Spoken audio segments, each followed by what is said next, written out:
should mention about Marianne too. But Marianne has a lot of history in Prince William Sound with the sound itself, and I think guiding trips, but also APU. And then before I arrived in the Chugach, working with the Forest Service out of Girdwood. So thanks for coming out today. It's a great source of information. And moving on to another great source of information, we're really lucky to have Harmony Weiner here from NOAA, from the Marine Debris Program. And Harmony is going to talk to us about the Alaska's Marine Debris Action Plan. Thanks, Harmony.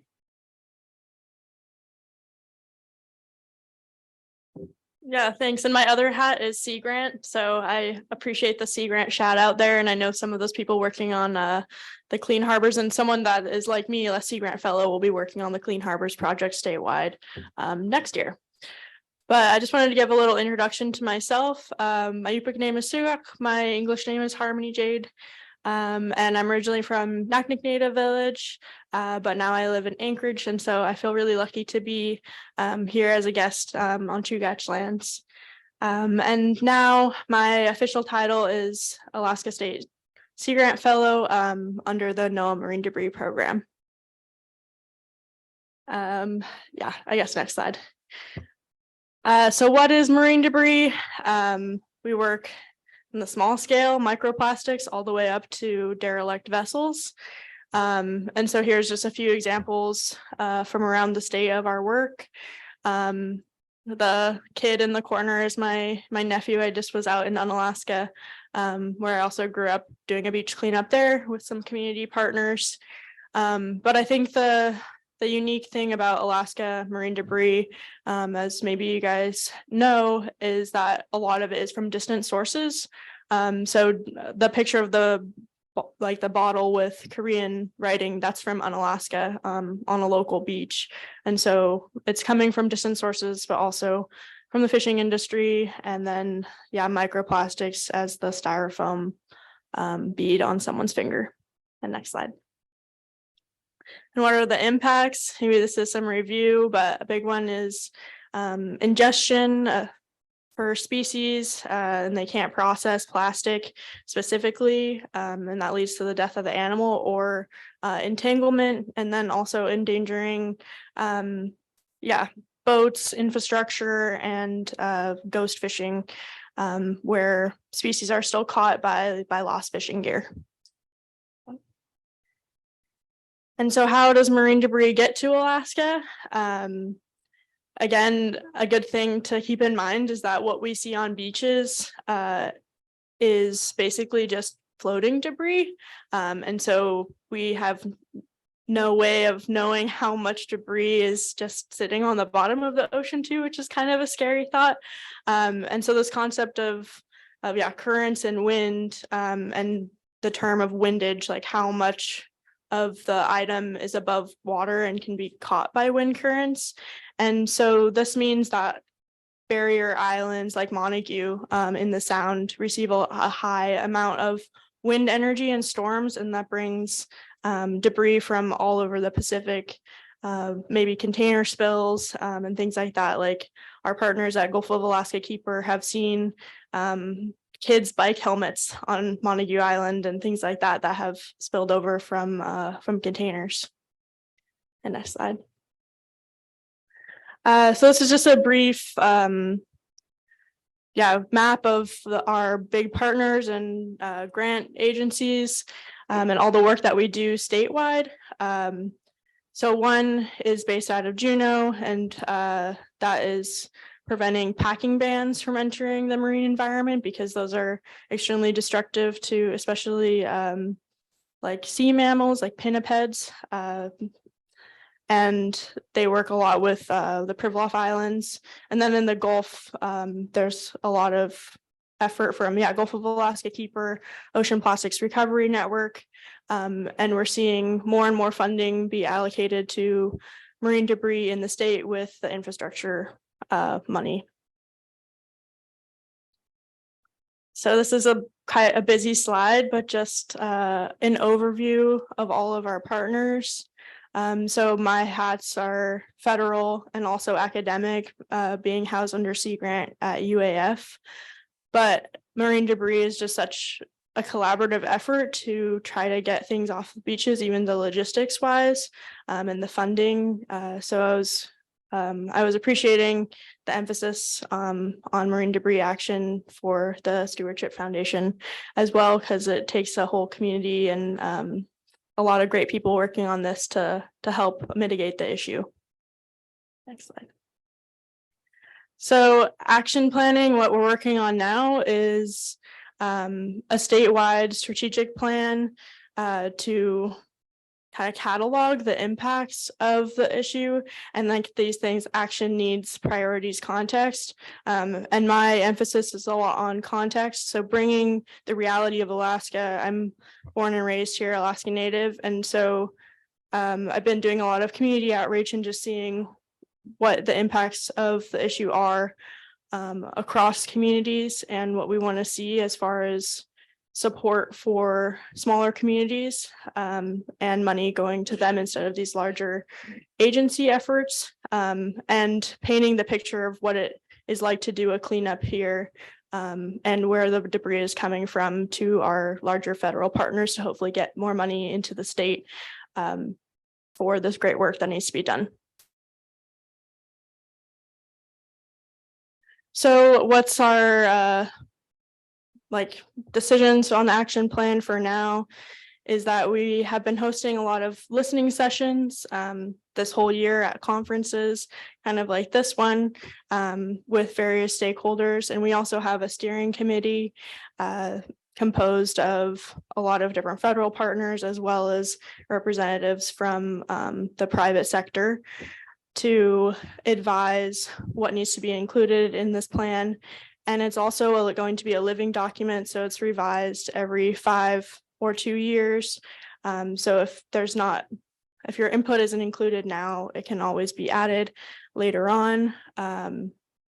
And yeah, there's ones for every single other state besides Rhode Island and Alaska. So it was like a red flag for our representatives in Congress, and Senator Sullivan is very engaged in marine debris. So we're hoping that with the action plan and congressional engagement that we can bring more light to marine debris in Alaska. So what can we do? Just a little bit of overview. I have some calendars over there. This is one of the art that we get for a K through 12 art contest that are included in the calendars if you want to take one. But yeah, removal, prevention, research, the NOAA Marine Debris Program funds all of these sectors. But I know that the Stewardship Foundation too is engaged in multiple of these. But again, just leaving no trace when you're recreating, picking up when you go out, and coordinating with people in the community for maybe an annual cleanup.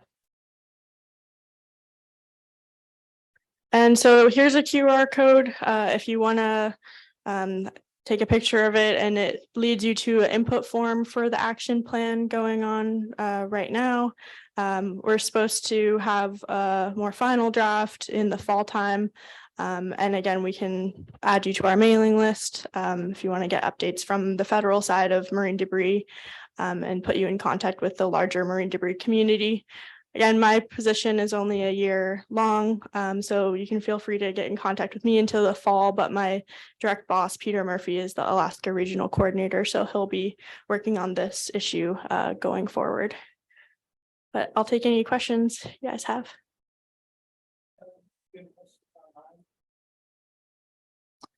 Yeah, there's one from Dave Jenka, and not sure if you'd be the right person to ask about this, but there's currently no Sea Grant office or staff in Prince William Sound. Do you know if there's any chance of getting Sea Grant back to the Sound in the future? I probably don't have the correct hat to answer that, but I know people that are Sea Grant Marine Advisory agents, and there is like a want to get more marine advisory agents into communities. And I think that's really the strength of a Sea Grant program, is that they're, living in the community and know what the community needs. So yeah, there's definitely talk about it, but I wouldn't know in the inner workings of Sea Grant. much attention vegetables there and neighbors there. Yeah, the question was about working with what department again? Department of Natural Resources on derelict vessels. I think it might have just gotten clipped from my partner list when I was trying to condense it. But yeah, we do work with them on derelict vessel removal, but that's not my area of expertise. So I would have to point you to my boss for that. Mine is more fishing industry. But yeah. What do you think? Biggest challenge to be If the question is, what do you think the biggest challenge is in removing marine debris in remote locations around Alaska? I think there's a lot of challenges. I think that's a hard question, but the biggest is probably the logistics and just and people's time in the summer too, because a lot of people make the majority of their money, myself included, commercial fishing in the summer. So having time allocated to mitigation of marine debris and also vessel charters runs a pretty high cost. And then say you have a bad storm in the week that you planned your cleanup, and then yeah, what do you do after that when you have already allocated people's time? So I think it's tricky, but it's not something that we can't conquer with a lot of different people working together. Yeah. Oh. Yeah, the question was about local versus distant source debris. Yeah, and I think it's an area that we need more data on, especially to get more international cooperation in terms of the distant source debris that we see coming from other countries. But I think it just depends on the site. Like, yeah, say it's a Gulf facing island and it's one of the barrier islands like Montague, you're probably going to get more distant source debris than not. I think the hard part is when it comes to fishing gear, because a lot of fishing gear isn't labeled. And so you can't differentiate between maybe a local fleet, like my area of expertise in the Bering. I can't differentiate between a trawl net from an American owned company versus a Russian or a Asian Pacific. So we just took a group of high school kids out, just at a good point, and all the things they found were nets and line. And can't we ideally mark fishing gear and who it belongs to, so that they can be held a little bit responsible for it? Obviously, accidents happen, but this costs money to pick up debris and do this plating. Is there any way to tag ownership to some of these fishing, commercial fishing? Yeah, the question was about being able to tag fishing gear so that you have more of the producer responsibility. Yeah, I think that we're trying to solve that. A lot of the methods now are like whether it's braided or twisted line or something like that, but that requires like microscope analysis. So it's not super feasible when you're just picking up debris on the beach. But yeah, I wish I had a better answer, because then you're venturing into the realm of business and industry and who's going to pay for it. And I think that's where this problem becomes really tricky, but also really interesting, because you get to work with yeah, the business side of it too. And so I think that it's an area for growth to try to get more of the consumer responsibility, or yeah, not consumer, but producer responsibility. And also the fishing gear is like super valuable plastic, like it's reusable. And so net recycling is a pretty profitable business. But how do you get it to the right quality, to the right people, and the logistics? Like I know out of Unalaska, it's fairly easy because there's so much traffic of big trawl nets there, but how do we get one net from the Sound to a net recycling facility? Are there more questions? Just a couple quick questions. I noticed that you put Peter Murphy's contact up there. So, as foresters, we get a lot of questions about marine debris, similar to questions here in the room. And there's a lot of talk about it, like I was mentioning this out with it for the school group. So for Alaska, can you just briefly tell us, so we're represented from the marine debris program in Seattle, right? So is that place for questions like this to go to, or what do you think? Yeah, my boss Peter is the best person to go to for that. But yeah, his stationing in Seattle is just like where his family is. It's not anything to do with the program specifically, because our team is spread out just across the US and where it makes the most sense. But yeah, I think he would be the best person to contact, or the list of partners that I had before, all of them in their specific regions are great to contact about marine debris. Also, Ocean Conservancy does a lot of great work, and they have small grants available too for communities that are a lot easier to apply to than the NOAA grants. Thanks for bringing that slide back up too, because there's a lot of, as you could say, there's a lot of people that work on marine debris. It takes a lot of different resources. And putting on the spot a little bit, but you said in the action plan you're working on context. I know that you talk to people all over the state, and a lot of different villages and whatnot. Just briefly, can you say a little bit more about the anecdotes that people bring to you, like is there connected subsistence or raising kids in places where the beaches are now characterized by a lot of plastic? The personal stories that you hear briefly. Yeah, the questions about context and anecdotes that I hear around the state. I guess I can give you my personal anecdote is that like participating in the cleanup back home in Alaska, where I grew up for like my elementary school years. I used to play at this beach called Humpy Cove, and they have the village has a culture camp there. In the summer times. And so it was a stark contrast being like an archaeologically important site, salmon run in the river there.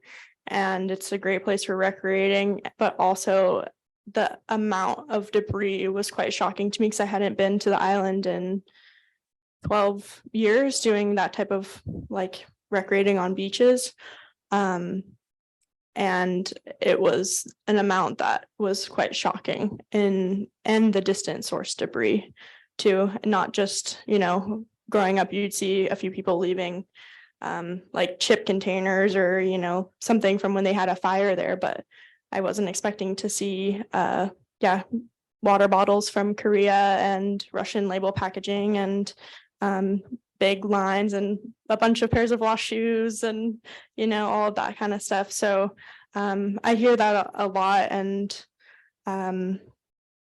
as far as other villages and what I've heard is, it's hard to coordinate with backhaul, and then you have to stash debris and try to get it out of the village because a lot of times like small communities just don't have the capacity for the amount of debris that's showing up to deal with in their landfills, especially on remote islands like the Pribilofs or the Aleutians.